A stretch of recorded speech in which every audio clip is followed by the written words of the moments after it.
कल्याण डोंबिवली परिसरामध्ये तरुणीवर लैंगिक अत्याचार झालेला आहे। भोंदू बाबाकडून 25 वर्षीय तरुणीवर लैंगिक अत्याचार घडलेले आहेत। कौटुंबिक समस्येचं निराकरण करण्याच्या बहाण्यानं तरुणीवर अत्याचार झाले।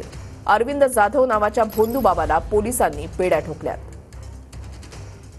फर्स्ट मला पूर्ण बॉडीला टच केले आणि त्याच्यानंतर मला धमकी सुद्धा दिली की हे तू जर कोणाला बाहेर सांगितलंस तर तुझ्यासोबत खूप वाईट होईल आणि तुझ्या फॅमिली सोबत पण खूप वाईट करेल मी। काल त्यांच्यावर FIR केली पण अजूनही त्या आरोपीला अटक केलेली नाहीये आणि पोलीसवाले बोलतात की नवीन कायद्यानुसार आम्ही अटक नाही करू शकत। माझी मागणी आहे की त्याला अटक करावं, मला न्याय पाहिजे बस। खडकपाडा पोलीस स्टेशनमध्ये आम्ही एक विनयभंगचा गुन्हा दाखल केलेला असून तो गुन्हा अंबोली परिसरातील आहे आणि एक व्यक्ती जे 50 वर्षाचा आहे त्याच्याकडे त्याच्या अडचणी सांगायला गेली महिला आणि तो विनयभंग केला अशी तक्रारवरून आपण तात्काळ गुन्हा दाखल केलेला आहे।